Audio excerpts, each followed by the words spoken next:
The match between Devon Larratt and Ermes Gasparini at East versus West is one of the most analyzed and debated. Accusations of unfair advantages in the setup and Devon's psychological dominance have been widely discussed. But what really happened at the table?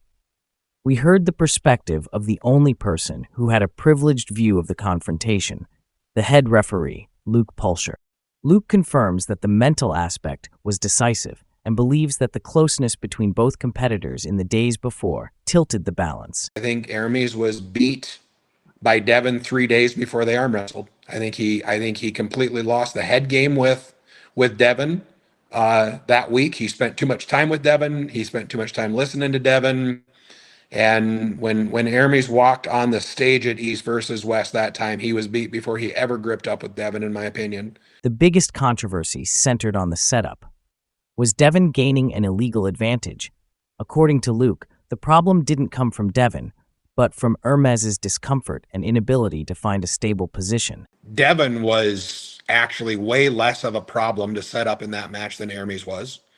Ermes was so uncomfortable with Devon's hand and his setup. He couldn't get focused. If and as not everybody, but as we know, in East versus West currently, movement in a referee grip is a warning, not a foul. But even if we would have called Ermes on all of that for just warnings, I don't know that Ermes would have ever seen a ready go in that match. He couldn't hold his grip. He was constantly moving in a referee's grip. The frustration at the table was palpable, and it led to one of the most remembered moments of refereeing, when Luke addressed Ermes directly.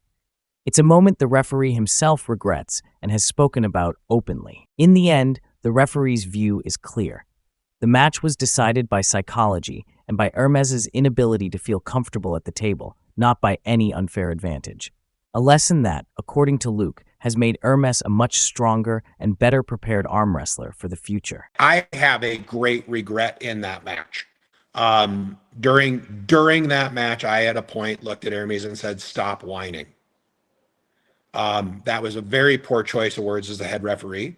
I have talked to Ermes about that and apologized for that word. I should have used a more professional word than that. It was not an appropriate way to address that. Devon does what Devon does to get an advantage in the head, in the hand, in the arm.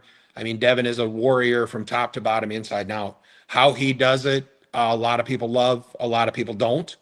But in that particular match, I think Devon had a front row seat in Ermes' head long before the match started.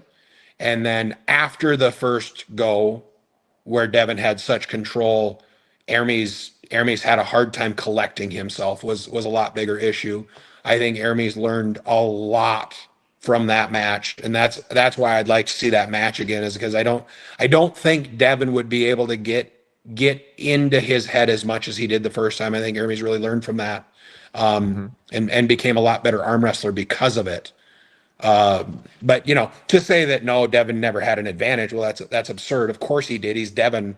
I mean, everybody has an advantage in a match at some point, especially the guy winning. That's why they're winning.